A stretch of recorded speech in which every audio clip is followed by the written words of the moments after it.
বিসমিল্লাহির রহমানির রহিম। আসসালামু আলাইকুম। প্রিয় মেডিকেল অফিসার এবং মেডিকেল ইনফরমেশন অফিসার বৃন্দ, আপনাদের একটা কোর জব সেটা আমি কথা বলবো। সেটা হলো ডক্টর করা। ডক্টরের সাথে কমিউনিকেশন যোগাযোগ রক্ষা করা, ব্র্যান্ড অ্যাওয়ারনেস পরিচিত। ফার্মাসিউটিক্যাল শিল্পে একটি বড় কাজ হলো ডক্টরের সাথে কমিউনিকেট করা। আপনাদের কোর কাস্টমার হলো ডক্টর। এদের সাথে যার যত সুন্দর সম্পর্ক তার তত পারফরমেন্স তত ভালো। উনি তত বসের আদর পান এবং ওনার সেল কাউন্ট বা ইনসেনটিভও তত বেশি হয়। তাহলে কেন আপনি নিয়মিত ডাক্তারের সাথে কমিউনিকেট করবেন, ডাক্তারের সাথে যোগাযোগ করবেন? এখন হলো বৈজ্ঞানিক তথ্য এবং আপডেট করবেন, সায়েন্টিফিক আপডেট। চিকিৎসক নিন্দা কোম্পানির নতুন ওষুধ এবং বিদ্যমান ওষুধের কার্যকারিতা, মাত্রা নির্দেশ, ডোজ, কন্ট্রা ইন্ডিকেশন ইন্ডিকেশন বৈজ্ঞানিক উপরে পৌঁছে দেন একজন মেডিকেল প্রমোশন অফিসার। এছাড়া কোনো অন্য কোনো ওয়ে নাই। এই মেডিকেল প্রমোশন অফিসার বৈজ্ঞানিক তথ্যে আপডেট যত বেশি ভালো জানবেন সায়েন্টিফিক, উনি তত সুন্দর করে ডাক্তারকে ওনার প্রোডাক্টে ইনফরমেশনটা দিতে পারেন। আরেকটা হলো ব্র্যান্ড পরিচিতি, প্রেসক্রিপশন বৃদ্ধি, অর্থাৎ ব্র্যান্ড অ্যাওয়ারনেস এবং প্রেসক্রিপশন জেনারেশন।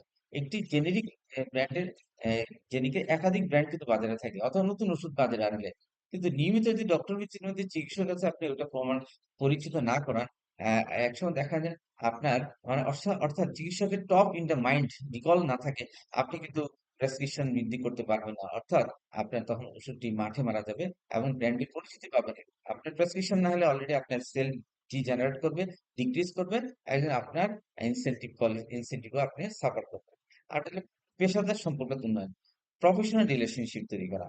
এই রিলেশনশিপটা একজন এমপিওর জন্য এত জরুরি, কারণ একজন এমপিও সাহেব আসলে কাজ কি? এমপিও সাহেব হলো ডাক্তারদের সাথে সুসম্পর্ক তৈরি করে, প্রেসক্রিপশনটা ব্র্যান্ড অ্যাওয়ারনেস তৈরি করা, এবং সেই প্রোডাক্টটা ডাক্তার লিখবেন, কেমিস্ট সাহেব কিনবেন, আপনার ডিস্ট্রিবিউশন থেকে কিনবেন এবং ডাক্তার রোগীকে ইয়া করবেন। এটা একটা চক্র, সাইকেল।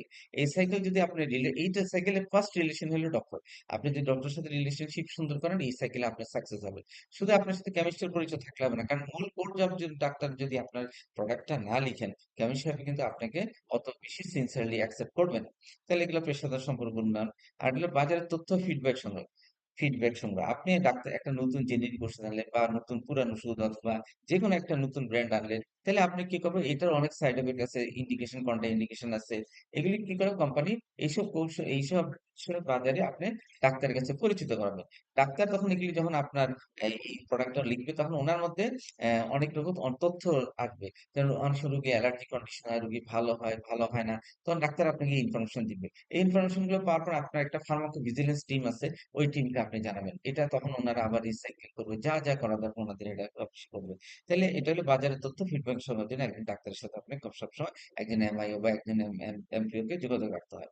স্যাম্পল এবং লিটারেচার বিতরণ, স্যাম্পল এবং লিটারেচার ডিস্ট্রিবিউশন। চিকিৎসক অনেক সময় চিকিৎসকরা অনেক ওষুধ নিজেরা খেয়ে দেখে বা ওষুধের স্যাম্পল দেখে, এটা কোন ফর্মের ডোজ, এটা কি কোটিং না নন কোটিং, এটা কি ক্যাপসুল না ট্যাবলেট না লিকুইড না সাসপেনশন, এটসেট্রা এটসেট্রা। যা তখন চিকিৎসক যখন স্যাম্পলটা দেন, তখন তারা একটা এটা নিয়ে একটা ডিসিশন মেকিং করে। এটা মনে যে এটা কালার কিরকম, গন্ধ কিরকম, এটসেট্রা। তখন আপনার ওষুধটা প্রেসক্রিপশন করতে তার সুবিধা হয়। এই জন্য, এবং সাইন্টিফিক লিটারেচার, তাছাড়া ওই যে লিটারেচারের মধ্যে সাইন্টিফিক ইনফরমেশন থাকে, ডোজ থাকে, প্রেগনেন্সি নন প্রেগনেন্সি পেশেন্টদের ডোজ থাকে, চাইল্ড ডোজ থাকে। এই জন্য আপনার তখনই স্যাম্পল এবং লিটারেচার ডিস্ট্রিবিউশনের জন্য আপনাকে ডাক্তার কাছে যেতে হবে। সমস্যা সমাধান সহায়তা, প্রবলেম সলভিং সাপোর্ট। ওষুধ পাওয়া না পাওয়া, অনেক ফার্মেসিতে আপনি ডাক্তার ফ্রন্ট লিখছেন পছন্দ, ফার্মেসি আশেপাশে ফার্মেসি ওষুধ ডাকছে না, তখন ডাক্তার সাহেবের কাছে আপনি এই ইনফরমেশন পেয়ে ওই ফার্মেসিতে যাবেন। অথবা মানসঙ্গ ওষুধের মানসঙ্গে কোনো বিষয় থাকলে ডাক্তার সাহেব আপনি অর্ডার করবেন। এবং চিকিৎসার উপর অর্থাৎ চিকিৎসকের আস্থা এবং অর্জনের দ্রুত যে কোনো ব্যবস্থা করার জন্য আপনি চিকিৎসার সাথে যোগাযোগ করবেন। তো ডিয়ার অডিয়েন্স, আমি যে পয়েন্ট গুলো বললাম, আসলে একজন এমআইও বা একজন এমপিও কে সবসময় চিকিৎসকের সাথে সংস্পর্শে থাকতে হয়। একজন চিকিৎসকের সাথে সংস্পর্শে থাকলে আপনি একজন সাকসেসফুল মেডিকেল সেলসম্যান হতে পারেন, মেডিকেল ইনফরমেশন অফিসার হতে পারেন, এবং আপনার ক্যারিয়ার গোল তখন সুন্দর সাকসেস হয়ে যাবে। তো আজকে এই পর্যন্ত। আশা করি আপনি এই বিষয়ে আপনার অনেস বিল্ড হবে, আপনি কিছু শিখতে পেরেছেন। অবশ্যই আমাদের জন্য দোয়া করবেন। আসসালাম।